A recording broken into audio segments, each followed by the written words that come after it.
The scent reached Helga Brandt before anything else. December 12, 1945. The 37-year-old schoolteacher from Wiesbaden stood frozen at the edge of the forest, her thin woolen coat barely protection against the bitter German winter. What assaulted her senses couldn't possibly exist. Not here, not now, not after 6 years of war had stripped Germany bare. The rich, unmistakable aroma of freshly brewed coffee wafted through the cold air, so potent and abundant that it seemed to mock the very laws of scarcity that had governed her existence. Behind her stood 12 other civilians, drawn like moths to this impossible flame of prosperity, their hollow faces a testament to months of near starvation.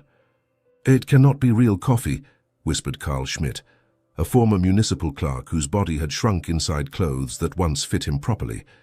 Perhaps it is chicory or that horrible acorn substitute, but Helga knew better. Her father had owned a small cafe before the war, and that smell, that deep, complex aroma, could not be counterfeited. It was genuine coffee, and in quantities that suggested an unimaginable abundance.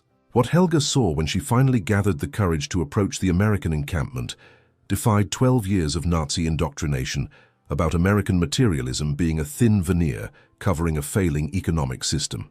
There, in a hastily constructed field kitchen, 2 American soldiers casually poured dark, steaming liquid into mugs and handed them to German children who had arrived before Helga's group. More shocking than the coffee itself was the carelessness with which it was dispensed, as though its value was negligible, as though the precious commodity that had disappeared from German shops in 1941 and had been rationed to just 100 grams per month before vanishing entirely was nothing more than water. When a young American corporal noticed Helga and her companions standing at the perimeter, he simply smiled and waved them forward, calling out in broken German, "Kommen Sie. Coffee is hot, plenty for all." What Helga didn't realize as she took her first tentative steps toward a cup of real coffee was that she was walking into a truth so profound. It would dismantle everything she had been taught to believe about her nation's place in the world. The journey that brought Helga and thousands of other Germans face to face with American abundance began long before that December morning.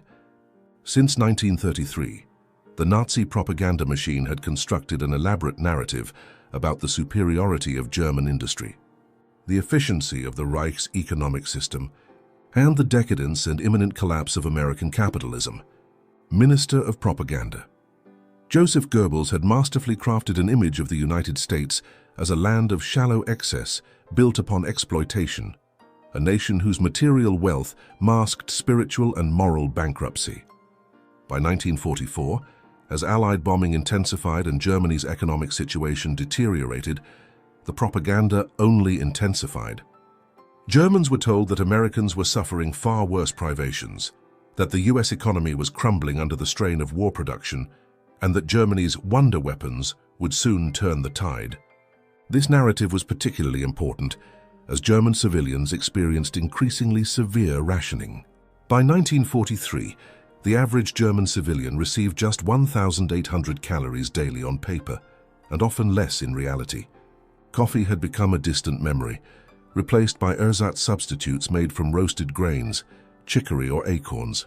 Clothing was strictly rationed, with most Germans receiving allocation for just 1 outfit per year. Soap had become so scarce that many families rendered fat from whatever sources they could find to make their own. Propaganda transformed these privations into badges of honor, evidence of German sacrifice for the greater cause.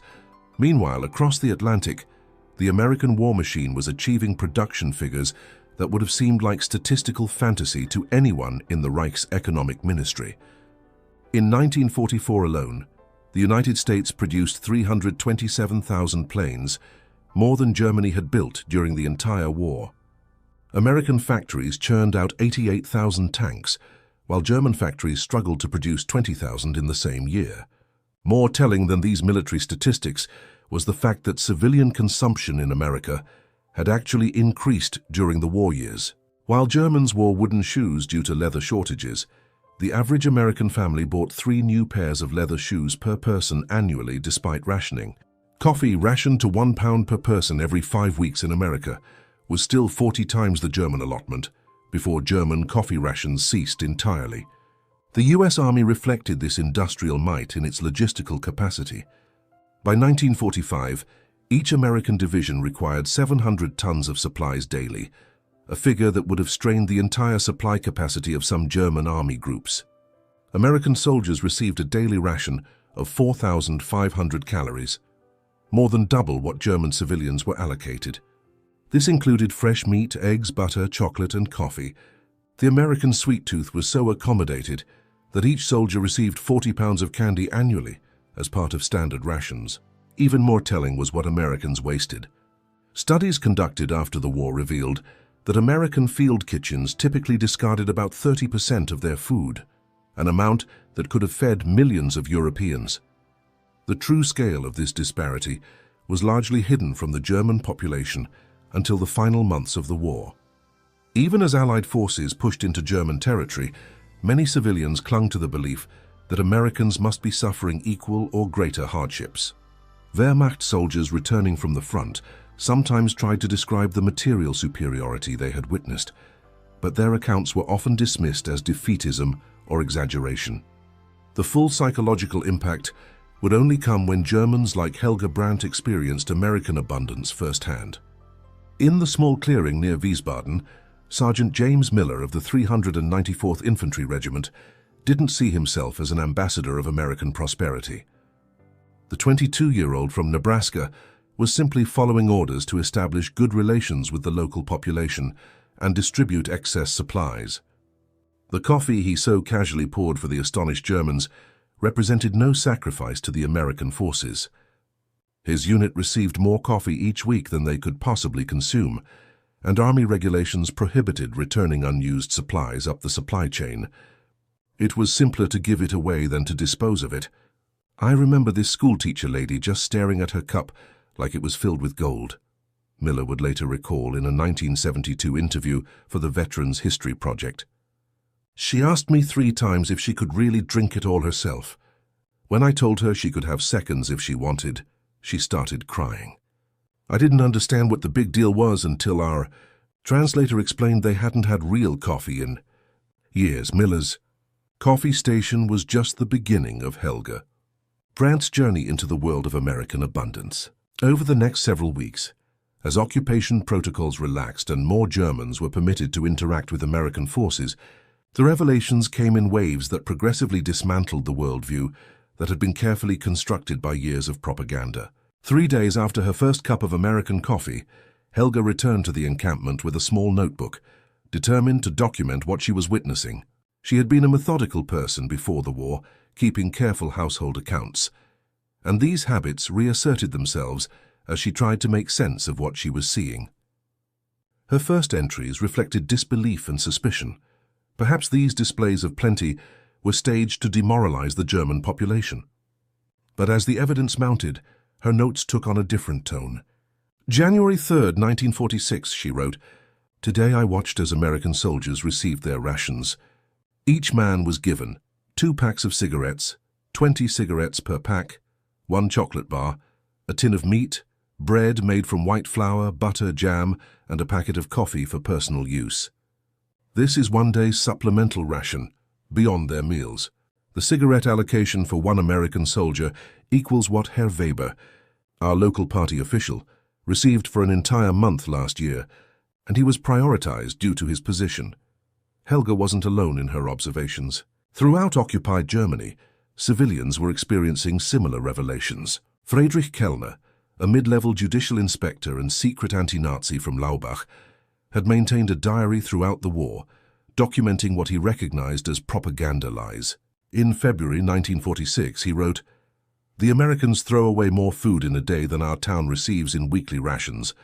I watched them discard tins of meat because the expiration date was approaching. My neighbors' children now wait by their garbage disposal area every evening.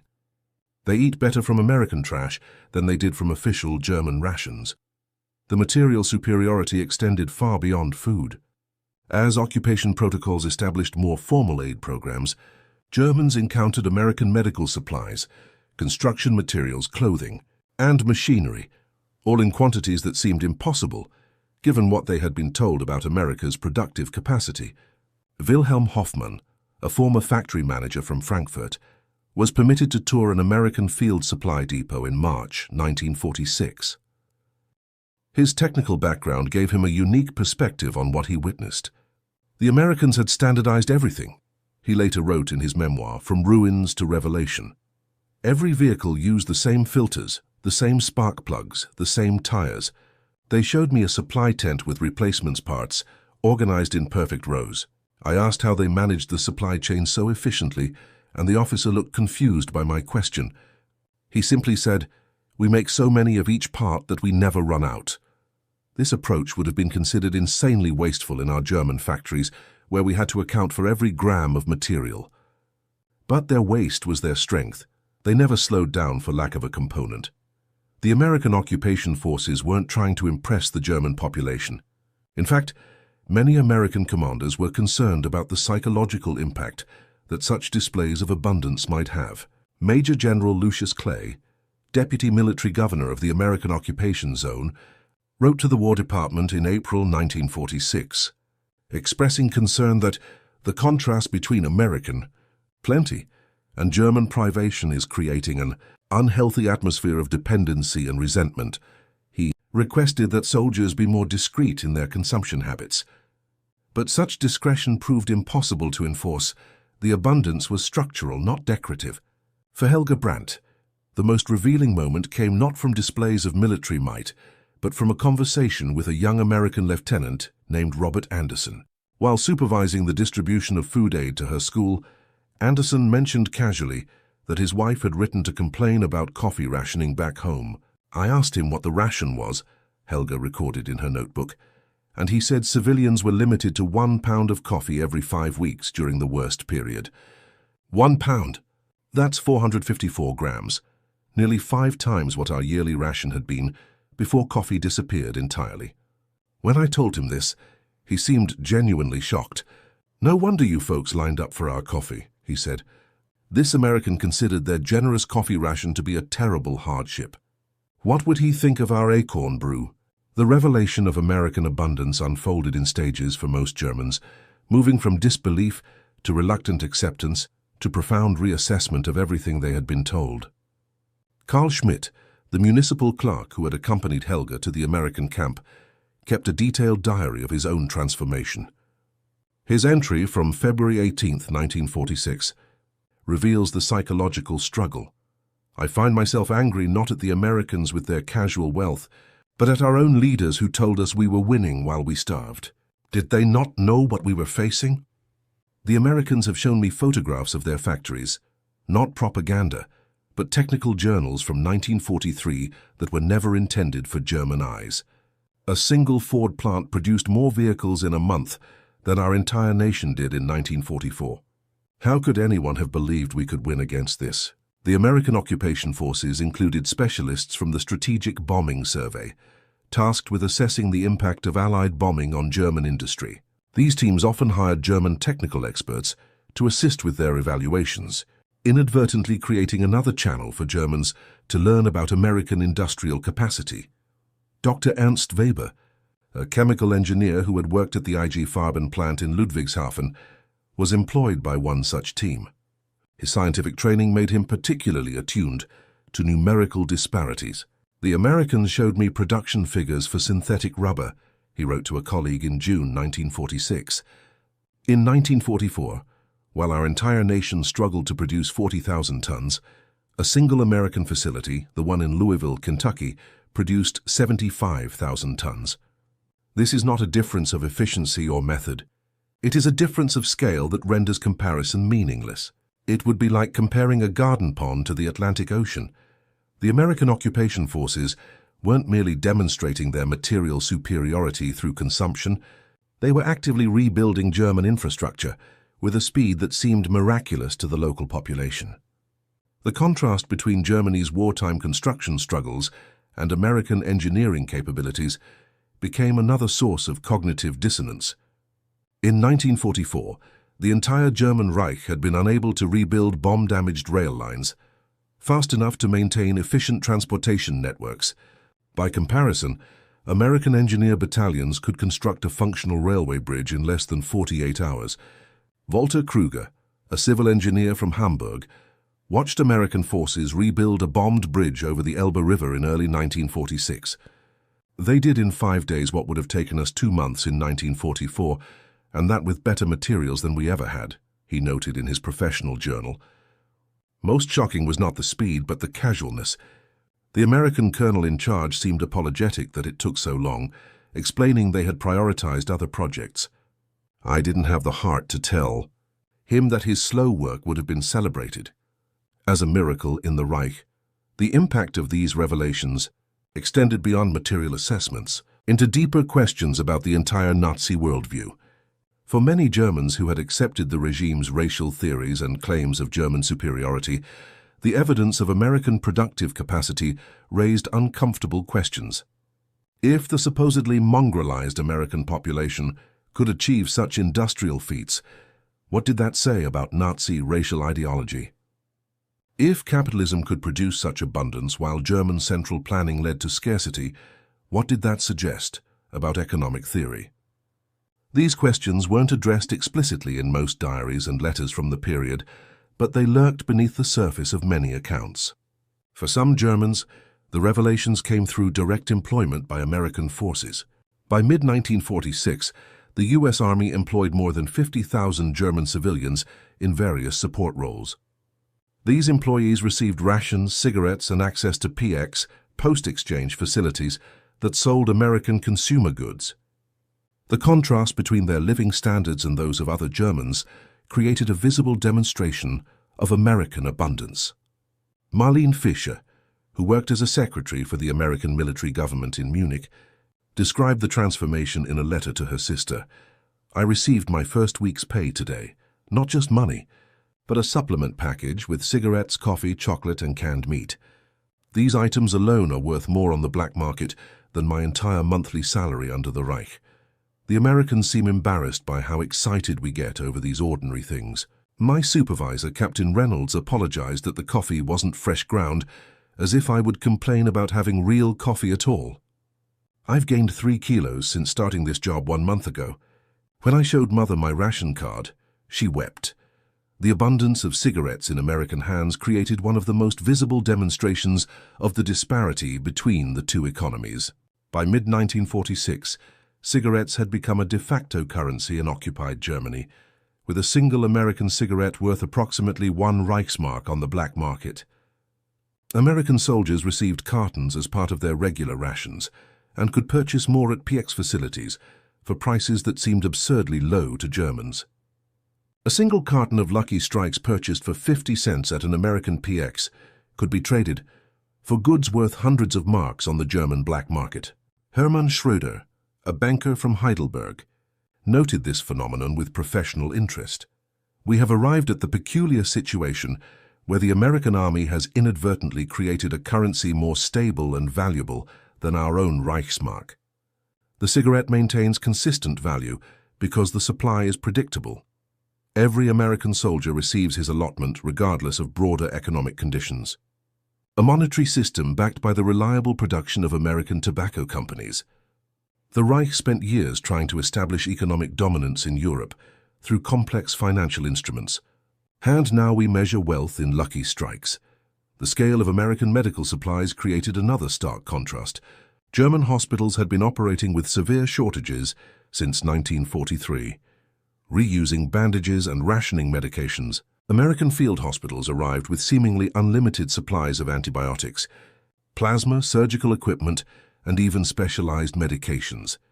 Dr. Margaret Genter, who worked at a hospital in Stuttgart, kept a professional journal documenting the transformation.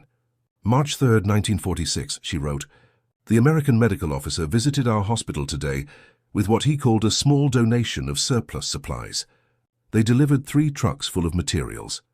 Penicillin sufficient for 500 treatments, 2,000 units of plasma, complete surgical kits, and modern anesthesia equipment." When I asked how they could spare so much, he seemed confused by the question. "This is just excess from 1 battalion's monthly allocation," he explained. "It would expire before we could use it." I did not tell him that what he delivered in 1 afternoon exceeds what our hospital received from the Reich's health ministry in all of 1944. The food production capabilities of the United States perhaps made the most immediate impression on the starving German population. By late 1946, American aid programs were delivering approximately £80 million of food monthly to occupied Germany. The logistics of this feat, transporting food across the Atlantic and distributing it throughout the occupation zone, demonstrated a capability that the Reich's much vaunted efficiency had never approached, even in peacetime. Friedrich Meyer, who worked as a logistics coordinator for food distribution in Frankfurt, recorded his observations. The Americans think nothing of shipping wheat from Kansas to Bremen, say this trucking it 200 kilometers inland, all to feed people they were bombing a year ago. Today I watched them unload 700 tons of flour, 300 tons of canned meat, and 200 tons of sugar. The shipment paperwork described this as routine allocation. The Reich's propaganda ministry told us America could not feed itself due to the Depression. Now I wonder if there was anything they did not lie about. Helga Brandt's notebook entries began to focus increasingly on the psychological impact of these revelations. By April 1946, she was teaching again, now in a school reopened under American supervision. The occupiers had established a school lunch program, providing each child with a meal containing approximately 1,000 calories, more than half the official daily ration for an adult under the Nazi regime's final years. April 17, 1946, she wrote, "Today I watched as Erich Hoffman, age 9, received his school lunch. He asked the American server if he could take some home for his sister, who is too young for school. The American not only agreed, but gave him a second complete meal in a separate container." Erich burst into tears.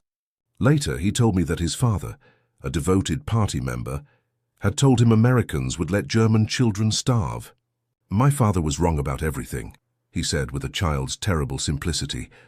The revelation of American abundance created complex emotional responses among the German population. For many who had genuinely believed in Nazi ideology, the cognitive dissonance was profound and disorienting. The evidence before their eyes contradicted everything they had been told for more than a decade. This led to various coping mechanisms. Some refused to believe what they were seeing, insisting that displays of American wealth were propaganda stunts. Others redirected their anger toward Nazi leadership for having deceived them. Still others embraced the new reality with remarkable speed, becoming enthusiastic converts to American consumer culture. Walter Kleinschmidt, a former Hitler Youth leader from Mannheim, exemplified the psychological struggle many experienced.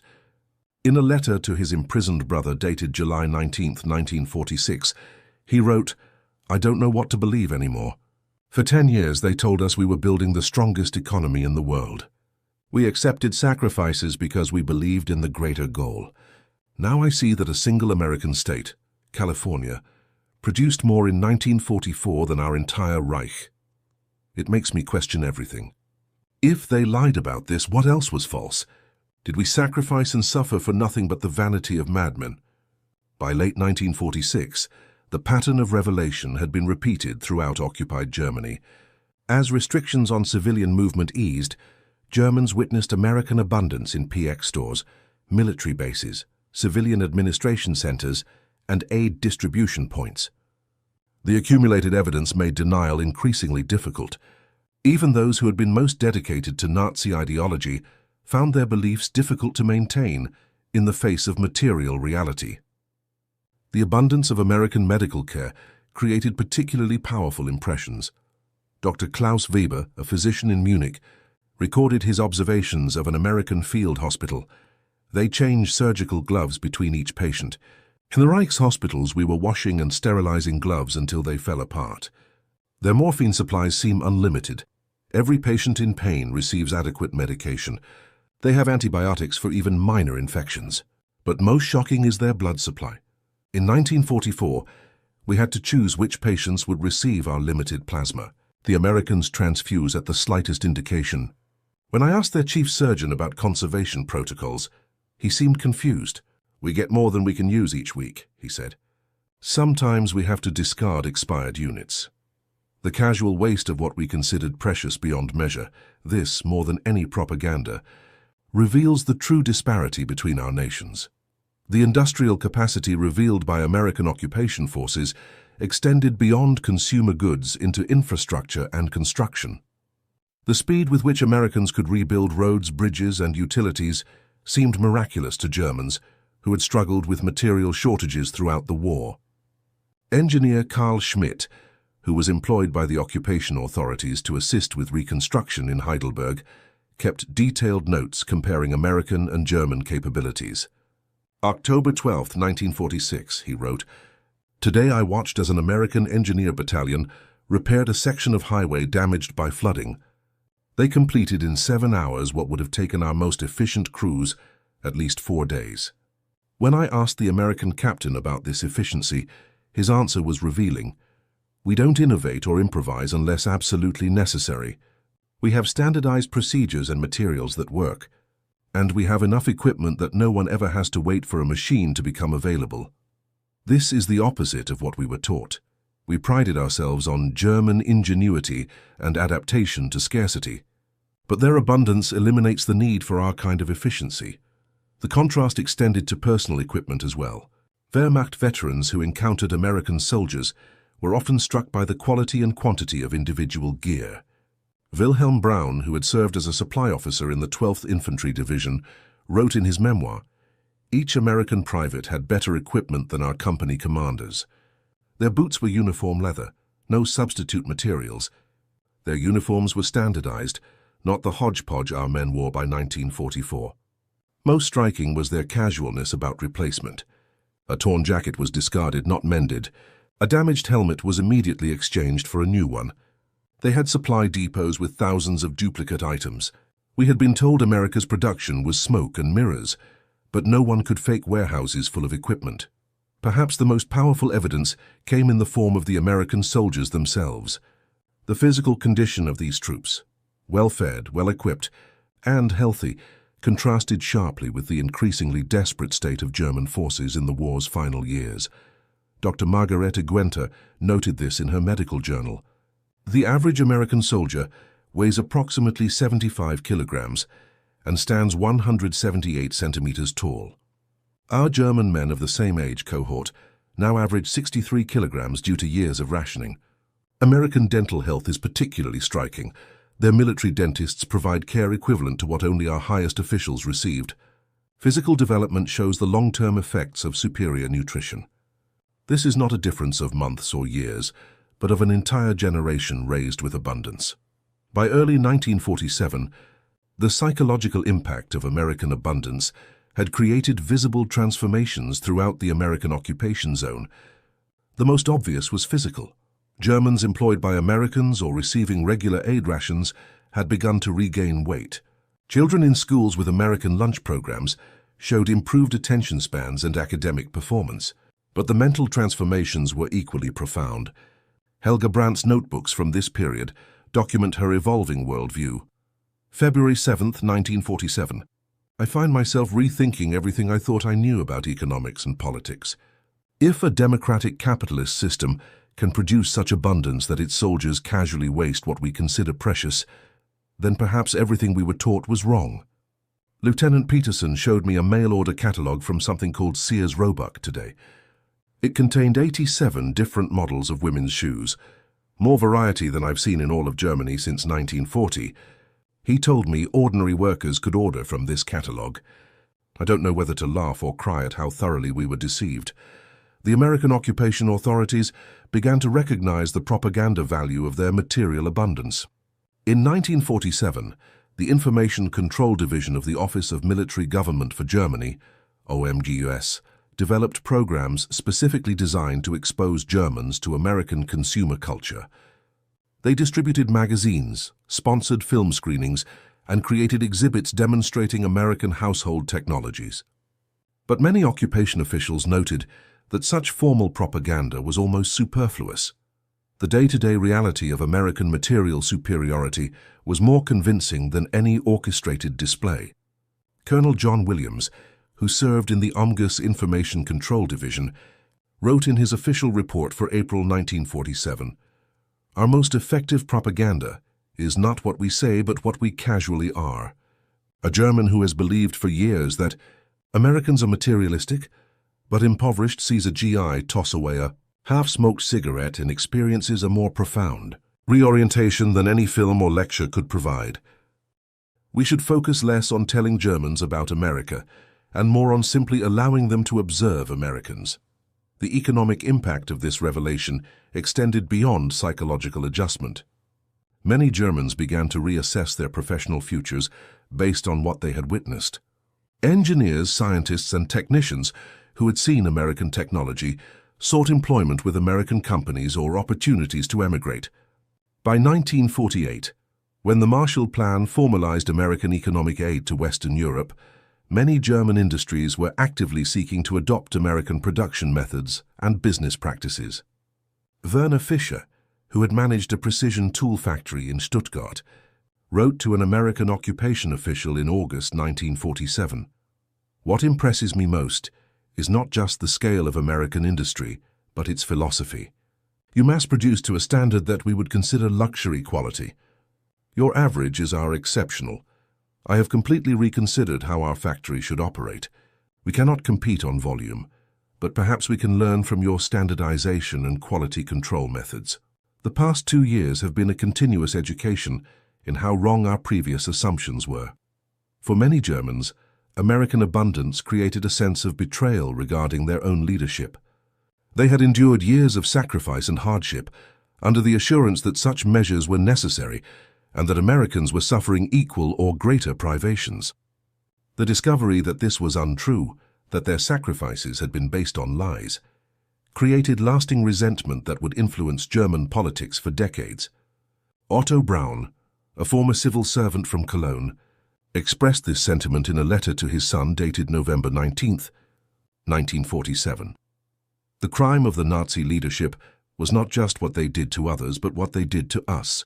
They told us we were sacrificing for Germany's future, while they pursued a war they knew we could not win. I watched an American supply convoy today, 40 trucks carrying food aid, more food in one shipment than our entire city received in a month during 1944. They knew about American production capacity.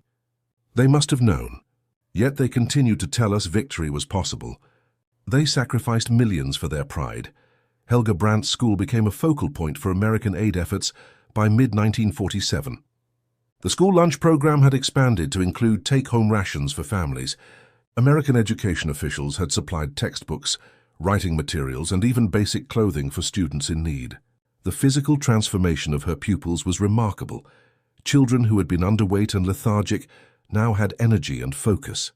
In her notebook, Helga recorded this transformation with a teacher's attentiveness to detail. October 3, 1947, she wrote, "Compared my class photographs from December 1946 with those taken yesterday.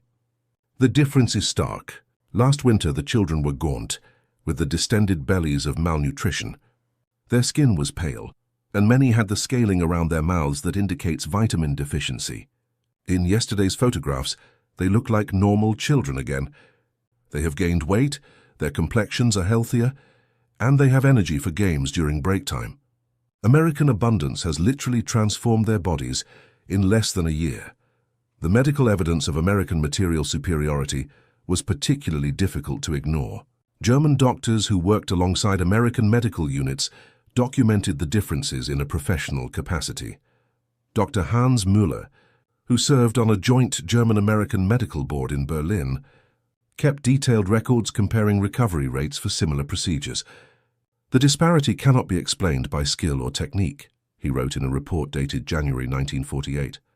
"German surgeons are equally well trained. The difference lies entirely in supporting resources. American patients receive better anesthesia, more complete courses of antibiotics, more frequent dressing changes with sterile materials, better post-operative nutrition, and more comprehensive physical therapy. Their recovery rates for complex procedures are approximately 30% better than ours, and their infection rates are 60% lower. This is not a matter of medical knowledge, but of material abundance." By 1948, with the Marshall Plan in full implementation, the revelations of American abundance had created lasting changes in German society. The most visible was a reorientation toward American consumer culture and capitalism. Germans who had experienced American material standards now aspired to them, creating market demand that would fuel the economic miracle, Wirtschaftswunder, of the 1950s. Helga Brandt's final notebook entries reflect this transformation. On December 12, 1948, exactly 3 years after she first smelled American coffee, she wrote, "Today I purchased real coffee beans from a regular shop. The price was high but not impossible. 3 years ago this would have seemed like a miracle. The shopkeeper told me that by next year he expects to stock American appliances. The young people now dream of refrigerators and washing machines instead of military glory. Perhaps this is the true American victory. They have conquered us not with weapons but with refrigerators and coffee makers and the promise of an easier life." The long-term impact of this revelation extended far beyond consumer aspirations. For many Germans, especially those born after 1930, the experience created a profound skepticism toward nationalism and state propaganda that would characterize West German politics for generations. Having discovered that their government had systematically lied about something as fundamental as economic capacity, they became wary of patriotic appeals and government claims. Carl Schmitt, the municipal clerk who had accompanied Helga to the American camp in 1945, perhaps summarized this transformation most succinctly. In his diary entry from February 1949, "The Americans have achieved something no army in history has accomplished. They have conquered not just territory but belief. They did it not with propaganda, but with coffee and chocolate and cigarettes casually shared. I watched Werner Hoffmann today, once our town's most dedicated Nazi party member, helping American engineers install a new water treatment system. He works for them now and speaks of efficiency and productivity with the same fervor he once reserved for blood and soil. The coffee has conquered where bombs only hardened resistance. For Helga Brandt, the transformation came full circle in 1952, when she emigrated to the United States under a teacher exchange program. Her first letter home captured the completion of her journey. The abundance I first encountered through American soldiers was not, as I once suspected, a special display created for occupation purposes. It is simply how Americans live. My host family considers their lifestyle modest, yet they have a refrigerator, washing machine, television, and 2 automobiles. They apologize that their coffee maker is outdated. I did not tell them that 7 years ago, I cried when a young American soldier gave me a single cup of coffee. Some experiences cannot be explained to those who have not lived through scarcity. The revelation of American abundance created one of history's most effective instruments of ideological conversion. What decades of political theory could not accomplish, a cup of casually offered coffee achieved in moments. The material reality of American productive capacity dismantled Nazi propaganda more effectively than any counter-message could have. Germans who experienced this revelation did not merely change their political opinions. They reconstructed their entire understanding of economic reality and their place within it. The transformative power of this experience would eventually help build a new Germany, one anchored to Western economic systems and suspicious of state control. The German economic miracle of the 1950s, which saw the fastest industrial expansion in European history, was fueled in part by the determination to achieve American living standards. Germans who had witnessed American abundance firsthand now worked to recreate it through their own industry. In 1972, sociologist Dr. Elizabeth Weber conducted interviews with Germans who had experienced the immediate post-war period. Her study, Material Revelation, The Psychological Impact of American Abundance on Post-War German Identity, documented the lasting effects of this experience. Of 300 participants who had direct contact with American forces between 1945 and 1948, 87% identified those experiences as fundamentally altering their worldview. When asked what aspect of American presence most affected them, the most common response was not political freedom or democratic institutions, but material abundance casually displayed. The Americans never seemed to understand the psychological impact of their wealth, one participant told Dr. Weber. They were embarrassed by our gratitude for small gifts. They apologized for shortages we found miraculous. They complained about conditions we saw as luxurious. This obliviousness made their abundance more powerful as propaganda. It was clearly not staged for our benefit, but simply how they lived. No planned demonstration could have convinced us so thoroughly. Helga Brandt never returned permanently to Germany, though she visited regularly. She became an American citizen in 1959 and taught German language at a high school in Pennsylvania until her retirement in 1978. In her memoir, published in 1982, she reflected on the cup of coffee that changed her life. People speak of roads not taken, choices that alter one's path. For me, it was a road taken, specifically the forest path I followed on a December morning in 1945, drawn by an impossible aroma. That cup of coffee, served casually by a young man who could not comprehend its significance, contained more than caffeine. It held the dissolution of everything I had been taught to believe about the world. The taste of that coffee was the taste of revelation. For thousands of Germans like Helga, the simple presence of American abundance accomplished what no propaganda campaign could have achieved. It created not just a change of opinion, but a transformation of worldview, a lived experience of cognitive dissonance that forced a re-evaluation of fundamental beliefs.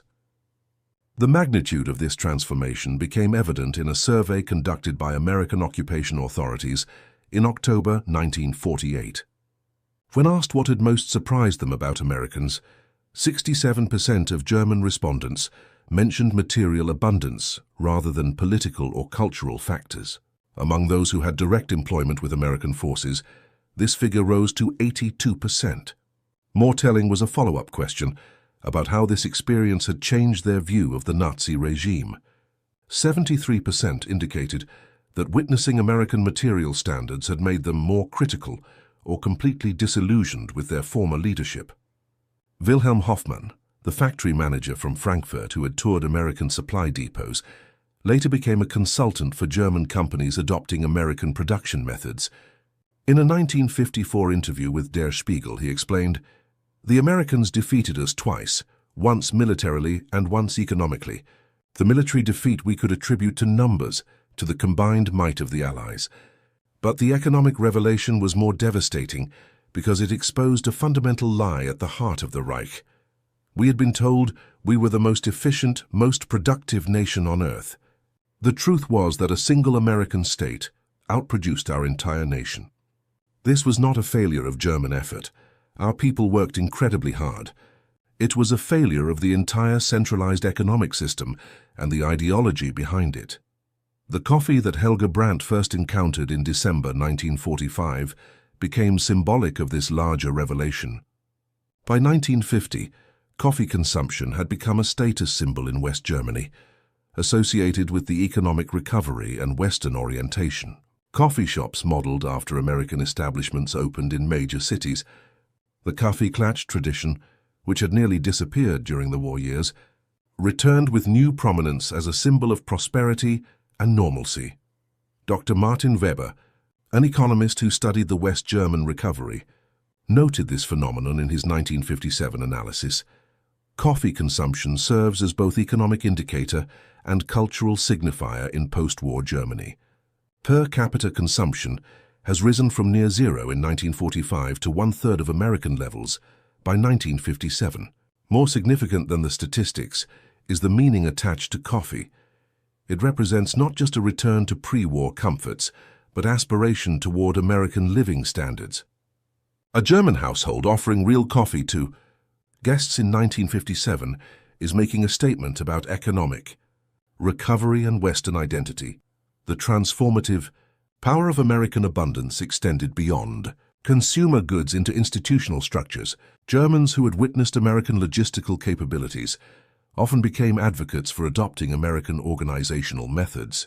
The German postal service, banking system, and civil administration were all influenced by American models observed during the occupation. Even German military planning, when the Federal Republic began rearmament in the 1950s, incorporated lessons learned from observing American supply systems. Colonel Richard Schmidt, who helped establish the Bundeswehr, West German Armed Forces, in 1955, had served as a Wehrmacht supply officer and later worked with American occupation forces. His planning documents explicitly reference the American example. We must abandon the improvisational model that characterized Wehrmacht logistics by 1944.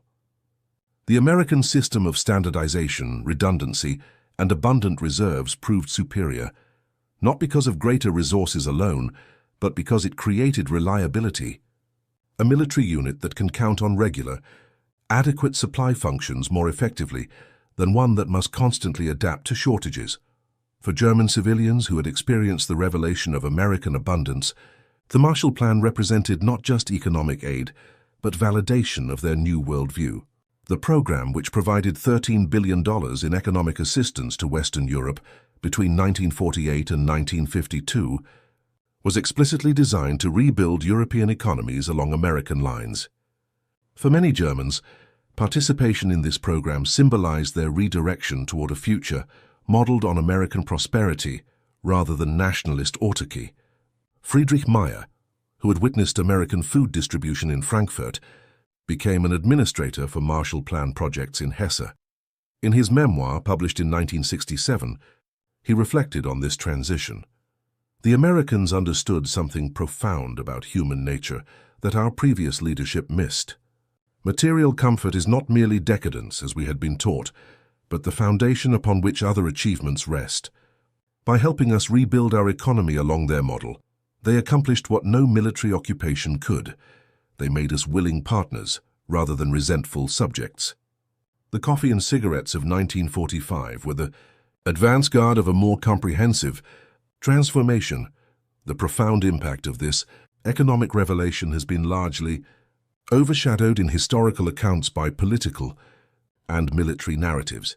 Yet for many Germans who lived through this period, the discovery of American abundance represented the most personal, immediate way they experienced the collapse of the Nazi worldview. Political ideologies and military defeats remained somewhat abstract, but the cup of coffee, the chocolate bar, the cigarette freely given, these were tangible, undeniable realities that directly contradicted what they had been told to believe. Helga Brandt's journey from that first cup of American coffee to her new life as a Pennsylvania schoolteacher embodied this transformation. In her final interview, conducted in 1989 for a documentary on German-American relations, she reflected, "People ask if I left Germany because of the war's destruction or political uncertainty. The truth is more complex. I left because I had glimpsed a different way of life, one where abundance was so normal it wasn't even recognized as special. Once I had seen that, I couldn't unsee it. I wanted to understand how such a society functioned, how ordinary people lived in a world where coffee wasn't a luxury, but an everyday expectation. What began with that first surprising cup became a lifetime journey, the coffee that drew Helga and her companions to the American encampment in December 1945 had been nothing special to the American soldiers who offered it.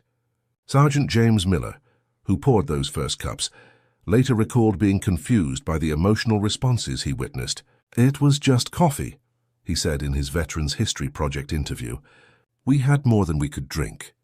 I didn't understand why these people were treating it like gold, why this middle-aged schoolteacher would cry over a cup of coffee. It wasn't until years later that I realized we weren't just giving them a beverage, we were shattering their entire understanding of the world. This casual abundance, more than any deliberate propaganda, created the foundation for Germany's reintegration into the Western economic and political system." Germans who had experienced American material standards firsthand became natural advocates for economic policies that might achieve similar results. The social market economy, soziale Marktwirtschaft, that characterized West German economic policy combined free market principles observed from the American model with European social welfare traditions.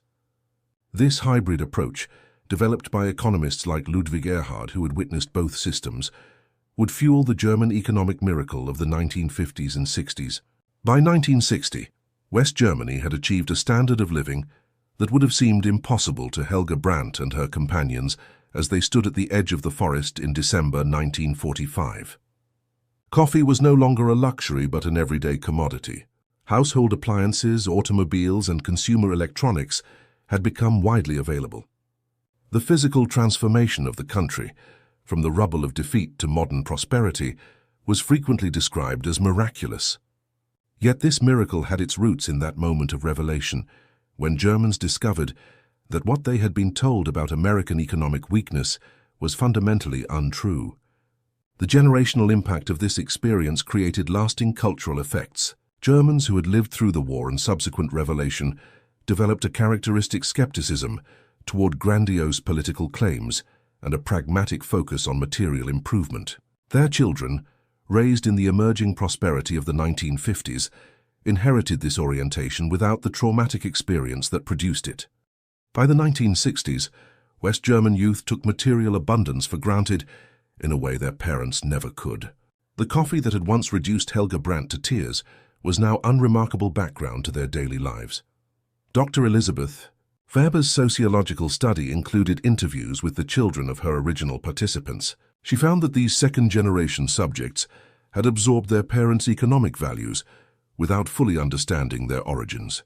They practiced consumption habits clearly influenced by American models, she wrote, but without the emotional significance these held for their parents. For the war generation, American products represented a revelation that undermined their previous worldview. For their children, these same products are simply normal expectations. The psychological transformation has been so complete that its origins are no longer visible to those who benefit from it. The story of German civilians following. The smell of coffee to an American encampment encapsulates a larger historical process, the ASA, post-war economic and cultural reorientation of Western Europe toward American models. What began with small moments of material revelation, a cup of coffee, a chocolate bar, a pair of nylon stockings, evolved into structural transformation of economies and societies. The Marshall Plan formalized and expanded this process, but its effectiveness rested on the foundation of those initial personal experiences of American abundance. For Helga Brandt, the journey that began with that cup of coffee led to a complete transformation of her life. As an American citizen and Pennsylvania schoolteacher, she often used her personal experience to help her students understand historical turning points. History books talk about treaties and governments, she told a student teacher in 1976. But real historical change happens in small moments when individuals realize that what they believed about the world is wrong. For me, that moment came with a cup of coffee offered by a young man who couldn't understand why I was crying. That cup contained more than a beverage. It held the collapse of one worldview and the beginning of another. The coffee that drew German civilians to American encampments in 1945 represented more than momentary relief from scarcity. It offered tangible proof that the narrative they had lived within for years was fundamentally false. The revelation of American abundance accomplished what military defeat alone could not. It created willing participants in a new economic and political order based on the system that had produced such plenty.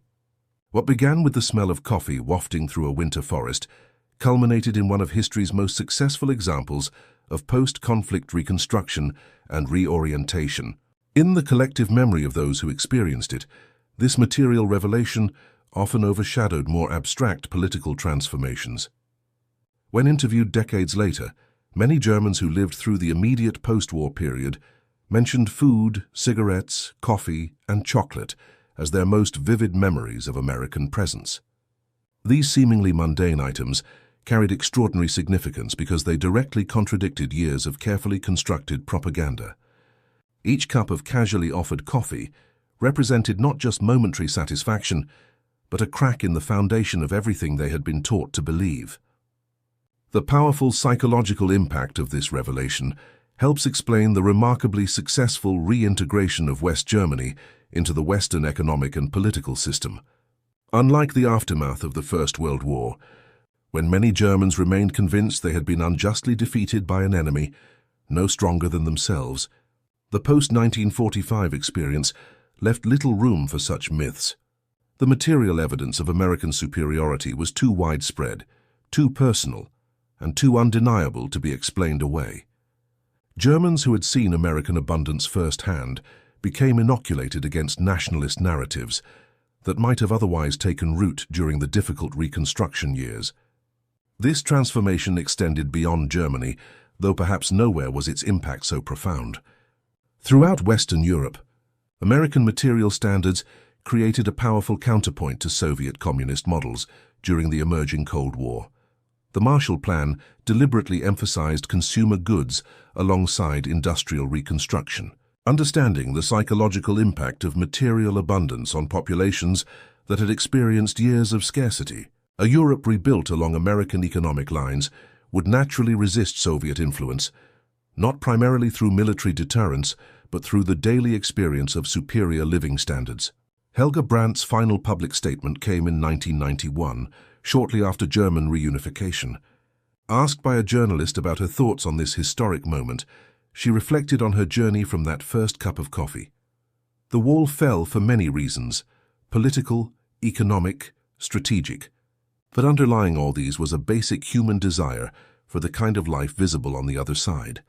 I understand this because I experienced it myself in 1945. When you have lived with scarcity and suddenly glimpse abundance, no ideology can permanently convince you to accept less. The smell of coffee brewing can be more revolutionary than any political manifesto.